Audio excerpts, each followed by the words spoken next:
Alright guys, magandang gabi po sa ating lahat. Ngayon ay nandito tayo sa may airport, sa may Tacloban. So ngayon guys, habang nag-aantay tayo ng booking, meron lang akong gustong i-share sa inyo guys about dito sa Honda Click natin, about dito sa Trip A and Trip B. Okay, so ngayon guys, sinadya ko lang talaga na ngayon kukunan ng video ngayong gabi kasi para mas klaro po yung details dito sa panel gauge natin, dito sa Honda Click natin. So gusto ko lang i-share sa inyo guys kung para saan nga ba yan ginagamit, or saan nga ba yan ginagamit, or paano po ba yan gamitin yung Trip A and Trip B. Okay, kung mapapansin nyo guys, dito meron tayong makikita na total Trip A, yan yung 420.3 km. Yung Trip B natin is 40.0 km. Yung Trip A average po natin is 50.0. At syempre meron tayong 12.5 volts. Okay, so ayan po yung details dito sa Honda Click natin. Meron tayong time, meron tayong fuel gauge, meron tayong RPM, yung odometer natin o yung speedometer natin, dito natin makikita. So yung topic natin ngayon guys is about po sa Trip A and Trip B. So paano po ba yan gamitin, or saan nga po ba yan ginagamit yung Trip A and Trip B? Okay, so magsimula po tayo guys sa Trip B. Sa Trip B guys, meron po siyang 40.0. Dito naman po sa Trip A, meron po siyang 420.3 km. So may time yan guys na nagkakapareho, may time naman po na hindi. So nagkakataon lang po yan guys na magkapareho po yan pag sabay nyo po silang nire-reset. So yes po, pwede pong i-reset yung Trip A and Trip B. So magsimula po tayo dito guys sa Trip B. So sa Trip B guys, saan nga po ba yan ginagamit? Paano po ba yan gamitin? Okay, yung Trip B guys, usually ginagamit po yan for short ride. Okay, ginagamit po yan for short ride pag meron kang gustong puntahan, pag gusto mong sukatin yung trip mo, pag gusto mong sukatin yung from your location to destination. Okay, for example, ngayon nandito tayo sa may airport. Okay, nandito tayo sa airport. Make sure guys na pag meron na kayong gustong sukatin na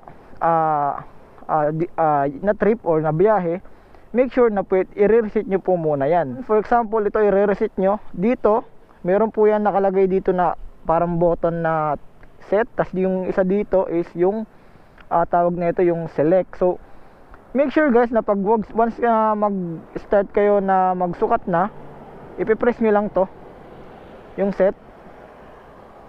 So, magsi-zero na yan. Ayan, kung mapapansin nyo, zero na siya. So, pag mag-zero na yan guys, pwede na kayo magsukat ng biyahe nyo. For example, dito sa airport, gusto nyo sukatin papunta doon sa Tacloban proper, sa may City Hall. So gusto nyo yun sukatin. For example naman, gusto nyo malaman kung kada pag-uwi nyo sa trabaho, pagpapasok nyo, pag uuwi nyo, gusto nyo sukatin, naku-curious kayo yung ilang kilometro nga ba yung tinatakbo ko kada araw, or ilang kilometro nga ba yung tinatakbo ko mula sa location ko papunta sa trabahoan ko, or mula naman sa trabaho ko papunta naman sa bahay, or gusto niya naman po balikan. So dito po yan gagana, yun sa Trip B. Okay, so ginagamit po ito for short ride. Ginagamit po ito pag meron kayong gustong sukatin na biyahe o haba ng iyong biyahe. Dito po yan lalabas. Okay, so sinabi ko nga kanina, pag meron kayong gustong sukatin mula dito sa airport papunta sa proper, sa madaling salita, ginagamit po to para sukatin kung nakakailang kilometro kayo, or meron kayong kumbaga naku-curious kayo na sa bawat biyahe nyo kung ilan po yung natatakbo nyo sa bawat araw o sa bawat biyahe nyo. So dito nyo po to tinitignan. Okay, for example, meron din po kayong gusto malaman kung accurate nga ba yung alam niyo yung may lumalabas dito na oil change. Once po na mag oil change na yan, ibig sabihin pwede na po kayo mag change oil, or kailangan nyo na po mag change oil. So pag meron kayong iset dito na for example 2,000, pag iset nyo po yun na 2,000, tapos i-reset nyo rin po dito sa may Trip B. Ibig sabihin, pag mag-umilaw na yan, pagdating nung after 2,000, dapat 2,000 din dito. So pwede nyo po yan subukan, o pwede nyo rin po yun gamitin sa ganung paraan para makita nyo kung accurate po ba talaga yung oil change na umiilaw dito. Lalabas po yan dito na once 2,000, tas 2,000 din dito yung sinet mo, tapos umilaw na yung oil change, ibig sabihin accurate po siya. So pwede nyo po rin yun gamitin sa ganong pamamaraan pagdating dito sa trip B. Okay, so yung pag reset, ipipress nyo lang to dito sa may set hanggang maging 0 siya. Okay, so ayun po yung doon po ginagamit yung trip B for short ride. Pwede rin po siya for long ride, basta yung purpose nyo, gusto nyo po malaman yung bawat trip nyo o yung bawat biyahe nyo, gusto nyo po malaman kung ilang kilometro po yung tinakbo nyo. Okay, ayun po yung trip B. Okay, dito naman po guys sa trip A, kung mapapansin nyo guys, yung trip A natin is 420. Okay, yung trip A naman po guys, kadalasan to ginagamit guys for long ride talaga.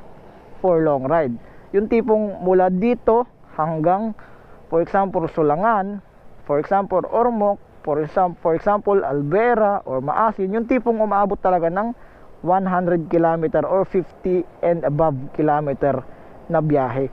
So ginagamit to guys, itong trip A for long ride, para malaman po, kung gusto nyo po malaman kung ano po ba yung average fuel gas consumption ng motor nyo, o nakakailang gas na konsumo kayo sa bawat biyahe nyo. Kasi kung mapapansin nyo guys, dito sa trip A average, ayan, 50.0 km per liter. So kung mapapansin nyo, trip A average, itong trip A average guys, ito po yung fuel gas consumption nyo sa bawat biyahe nyo. So nakalagay dito trip A average, so ibig sabihin nakadepende po yan dito sa trip A natin.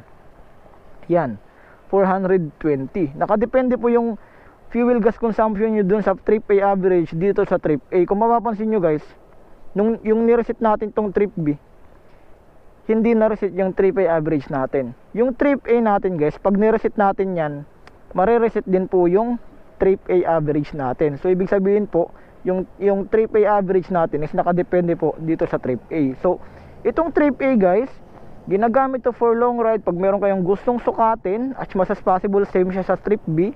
Pag meron kayong gustong sukatin na haba o biyahe o trip nyo from your location to your destination, and destination to your pabalik dun sa location mo. Okay, kumbaga balikan, kumbaga point to point. Pwede rin pong from your location to your destination lang, or mula for example dito sa Tacloban papunta sa for example na lang Sulangan, gusto nyong sukatin yon, pwede tong trip A. For example naman po yung Sulangan naman, gusto nyong sukatin to your to Tacloban, pwede rin po yun. Mas lalong pwede po na point to point talaga, for example Tacloban to Sulangan, Sulangan to Tacloban. So gusto nyo po yung sukatin, same po siya sa trip B. Gusto nyo sukatin yung kabuuan na naibiyahe nyo, or kabuuan na kung ilan pong kilometro yung naibiyahe nyo sa ganong trip from Tacloban to Sulangan, Sulangan to Tacloban. So gusto nyo po yun malaman, same din po yun sa trip B. Lalabas din po yan dito sa trip A. For example, nireset nyo to, sabay nyong nireset yung trip A and trip B. Kung ilan po yung lumabas sa trip B, basta same nyo po sila o sabay nyo po silang nireset. Kung ilan po yung lumabas sa trip B, ganon din po yan sa trip A. Ganon po yung pinagkapareho nila.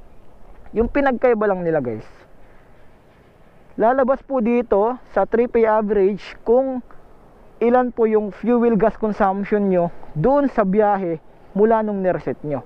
Ayun po yung trip A. For example, nireset natin to, i-reset natin to, preset din po guys, preset, di ba? Wait lang, pakita ko muna sa inyo yung trip A average yan 50. For example 50 po yun yan, reset natin yung trip A, preset din yan. Pagtingin nyo po dito sa trip A average yan, na-reset po siya kasi dito doon po depende yung trip A average nyo dito sa trip A nyo. Yan, na-reset po siya. Ganon din po, make sure na once na gusto nyo sukatin yung biyahe ng biyahe nyo, kung ilang kilometro, make sure na i-reset nyo po muna bago kayo umalis sa location nyo. For example lang from your location Tacloban to Sulangan, tapos Sulangan to Tacloban, yung ganyang biyahe, yung balikan, gusto nyo sukatin kung ilang kilometro. At as much as possible, gusto nyo po malaman kung ilan po yung gas consumption o ilan po yung gas average na nakonsumo doon sa biyahe na yon dito sa motor nyo. For example, lumabas po siya, yung pagkakalam ko kasi yung Tacloban to Sulangan 176 or 167 kilometer. So kung balikan times 2, sabihin na lang natin 320, sabihin na natin 160 papunta doon, tapos balikan 160, so sabihin na lang natin 320. So sa kabuuan na yon na 320, for example, lumabas po dito sa trip A average natin is 50.0, sabihin na lang natin kagaya kanina 50.0 kilometer per liter. So ibig sabihin sa bawat litro umaaga-average siya ng 50 kilometer per liter. So ita-times nyo po yon, or yung binyahin nyo na 320 mula Tacloban to Sulangan, Sulangan to Tacloban, i-divide nyo yon, yung 50 kilometer per liter. So nag-average po siya ng 6 liters. Sabihin na lang po natin 6 liters. Diba? Tama po ba? 350 times 6, 300. So 6 liters, nag-average po siya ng 6 liters balikan. So ayun po yung total of average gas consumption nung itong motor nyo nung nagbiyahe kayo nung time na yon na from your location to destination. For example nga kanina, sinabi ko na Tacloban to Sulangan, Sulangan to Tacloban. So balikan. Yung ganun, dun sa ganung biyahe, ibig sabihin nag-a-average yung motor nyo ng 50 km per liter. So sa madaling salita, ginagamit to si Trip A for long ride para malaman nyo kung ilan yung gas na nakonsumo dito sa motor nyo nung nagbiyahe kayo nung araw na gusto nyo sukatin yung ganong trip or yung ganong biyahe. Kahit saan po yung location nyo or kahit saan pong destination yung gusto nyo sukatin, basta yun po yung pagbasihan nyo pagdating sa gas consumption. Dito kayo magbabase sa Trip A. Although paras po sila ng purpose or paras po sila gumagana, like 0-0 to, yan, Trip A and Trip B 0, Trip A average 0 din.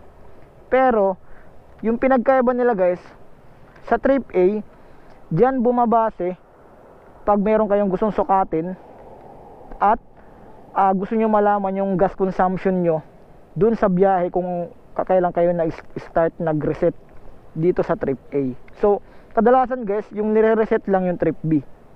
Kadalasan po yan pag meron lang kayong gustong sukatin na biyahe sa bawat araw, kung naku-curious kayo kung ilan po yung naibabiyahin nyo sa bawat araw, na for example pag umuwi kayo sa trabaho or pag pumapasok kayo sa trabaho or may gumagala kayo, kung naku-curious lang kayo na sa ilang kilometro nga ba yung naibabiyahe ko bawat araw. So dito po yan bumabase. Okay? Sa Trip A, same lang po sila, pero yung Trip A kasi naka-specific po yan pag gusto nyo po malaman kung ilang average gas consumption ito dito sa motor nyo sa bawat biyahe nyo. Okay? Yun po ay sana naging maliwanag po sa inyo pagdating po sa Trip A and Trip B. Ito sarili ko lang na opinion. Siguro kaya to nilagay ni Honda yung ganong features, yung Trip A and Trip B, para hindi na tayo magka-calculate. Kasi kung mapapansin nyo excuse me, kung mapapansin nyo guys, meron tayo dito tinatawag na total. Ayan, meron tayong tinatawag na total. Yung total natin is 3,168. So kung tinatanong nyo, Boss Johnny, yung Trip A and Trip B, for example, tumakbo ka ng 300, tapos sa Trip B 300 din. So ibig sabihin yung may dadagdag dito sa total is 600. Hindi po, 300 lang din po yan, kasi sabay lang po sila gumana, yung Trip A and Trip B. Kung naidagdag sa Trip A 300, kung naidagdag sa Trip B 300, dito sa total tatandaan nyo yung pinakalas. For example, sabihin na lang natin 3,168. Kung nadagdag ng 300, ibig sabihin 3,468 lang po yung total nyo, yung magiging total. So kaya po yan siguro nilagay ni Honda dito sa Honda Click, yung ganyong features, para hindi na tayo magkakalculate. For example, gusto nyo malaman yung gas consumption ng motor nyo, di ba? Gusto nyo malaman yung gas consumption ng motor nyo. So yung ginagawa natin dati, lalong lalo na kung walang ganong features, tinatandaan natin yung pinakahuli. For example, nagbiyahe tayo ng Sulangan, balikan 300, is around 300 km. Tatandaan natin to, or yung iba nga pinipicturean, yung iba tinatype. Tinatandaan natin to 3,168. Tas start ka na, full tank ka. Tandaan mo yung pinakalas, tas aalis ka na. Tas balikan. Pag okay na sa'yo, pag gusto nyo muna malaman kung ilan yung naitakbo mo, mag-a-add yun dito. So yung kung magkano yung naging total, imamenos mo lang yung tinandaan mo yung huli. So doon mo malalaman kung ilang kilometro yung naitakbo mo, yung full tank mo. So ganon yung dating ginagawa natin pag lalong lalo na, siguro hanggang ngayon ganon yung ginagawa ng iba pag walang ganong features. So si Honda, since si Honda meron ng ganon dito sa Honda Click, hindi na tayo magka-calculate. Okay, dito na tayo magbabase sa trip A and trip B. Sa trip B, pag gusto niyo malaman kung nasa ilang biyahe o nasa ilang kilometro yung bawat biyahe nyo sa isang araw, or meron kayong gustong sukatin na biyahe, sa trip B. Sa trip A naman, same po siya pag meron kayong gustong sukatin na biyahe, at mas lalong kung gusto nyo malaman kung ilan yung nakukonsumo nyo sa bawat biyahe nyo pagdating sa gasolina. Okay? So yun guys, sana ay naging maliwanag sa inyo. Kung may mali po ako na naisabi or may mali po ako na na-explain, please paki-comment na lang po sa comment section. Paki-correct po ako kung meron man ako doon part na mali na naisabi. Pero sa tingin ko, meron din ako doon kumbaga sakto. Di man ako sigurado, sabihin na lang natin kasi iba-iba yung paniniwala sa ganong features. Pero para sa akin, parang meron ako nasabi doon na tama. Okay, so yun guys, sana nakatulong sa inyo yung ganitong video. Sana nakatulong sa inyo yung ganitong content natin ngayong gabi. Pasensya na kasi gabi natin kinuha ng video. Kinadya ko talaga to guys para at least maging klaro dito sa panel gauge natin, kasi nagtry ako nung isang araw na umaga or hapon. Sobrang labo guys dito, hindi klaro yung panel gauge natin, kaya hindi tayo makakapag tingin dito sa panel gauge natin. Okay, so yun guys, inulit ko po, sana po ay nakatulong sa inyo yung ganitong video para sa mga hindi pa po nakakalam about sa trip A and trip B. Maraming salamat po sa inyong panonood. See you in my next vlog, at ride safe po sa ating lahat. Peace out.